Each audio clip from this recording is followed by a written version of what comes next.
So guys, we're back. It's a new day, there's a new video, and it's a new fight to discuss.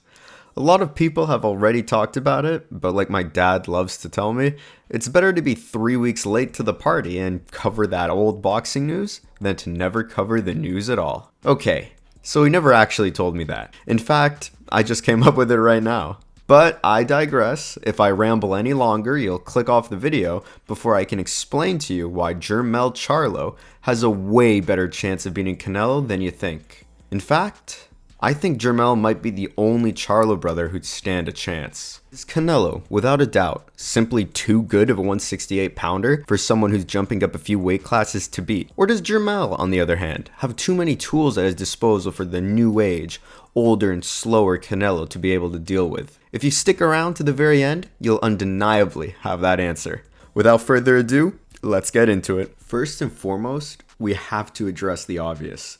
Almost everything in this fight, on paper, unquestionably favors Canelo. He's not just the bigger man, but significantly so. 2 natural weight classes bigger, in fact.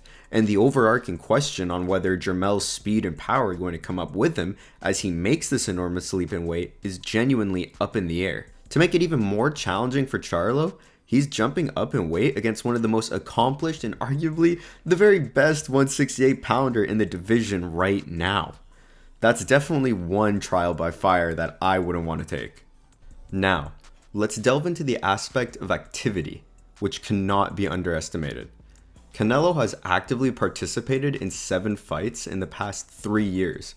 That's a stark contrast to Charlo's relatively modest 3 outings in the same time frame.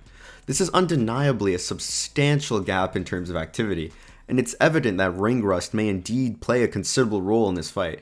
We've witnessed in recent times how fighters, regardless of their caliber, have looked subpar after extended layoffs, and there's definitely no reason to think that Charlo will be any different.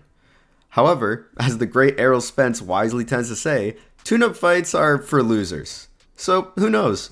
Perhaps Charlo doesn't believe he needs one and is eager to jump straight into that lion's den. Nevertheless though, despite everything I've said, the crux of the matter, and the matter that it comes down to with every fight, is the styles of these 2 amazing, undisputed fighters.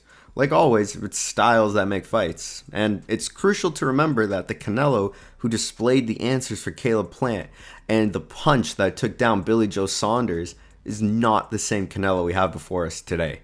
Gone is the slick, mean body puncher we once knew, and in his place we behold a headhunter with noticeably diminished foot movement. It's important for me to clarify though that I'm not implying that Canelo has regressed as a boxer. Far from it. I mean, he's still definitely one of the best in the world. However, it's important to know that his tool set appears to be dwindling with each passing fight. And as we saw in his fight with Dimitri Bivol, if an opponent applies relentless pressure and maintains that distance effectively, Canelo doesn't have the answers that he once did. You know, perhaps with his old age, his body is getting more crippled and weak, as he's mentioned before. He's had to change his game plan, you know. He's talked about it in his previous fights that he doesn't throw the combinations as much because his hands are too brittle. Same thing happened with Mayweather. His hands eventually became too brittle, and that's when we saw Pretty Boy Floyd become Money Mayweather. But that's off topic. Now, back to the fight. This is where JERMELL CHARLO's unique attributes come into play. He boasts one of the best gas tanks in his division, and he wields a very stiff, long, strong jab. Remarkably, despite being the smaller man, he's substantially taller and has considerable reach advantage over Canelo. Now that reach is one of the keys to the fight for Charlo if he can execute a game plan centered around boxing on the outside, maintaining a safe range, while unleashing a high output of punches throughout the entire fight, similar to what Bivol did a few years ago.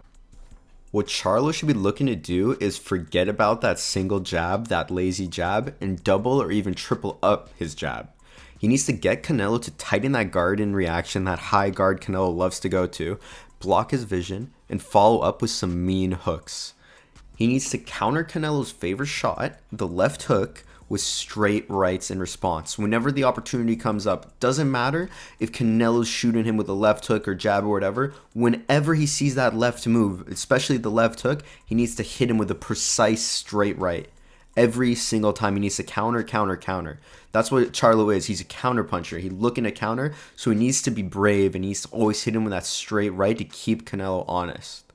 He needs to be using his feint a lot more than he usually does, as he's no longer an imposing physical threat like he usually is in the 154-pound division.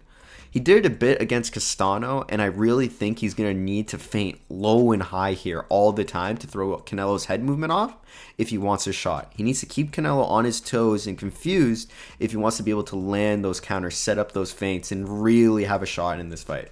Ultimately, the prevailing sentiment, and I would argue the fair sentiment, the most rational sentiment in this fight, is that it should theoretically result in a very textbook victory for Canelo, especially the Canelo that we've seen up till now. However, if the Dimitri Bivol fight, that third fight against GGG, and the unexpectedly challenging Ryder fights are indicative of the type of fighter that Canelo has become, then I think Jermell possesses enough tools in his repertoire to make this showdown very interesting.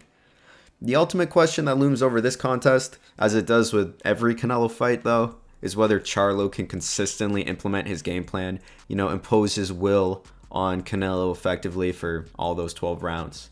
Because as we've seen in the 168-pound division, with Plant, especially against Canelo, is you can have a good plan and you can have a plan that's working, but if your gas tank lets up, Canelo's gonna be there till the very end of the fight.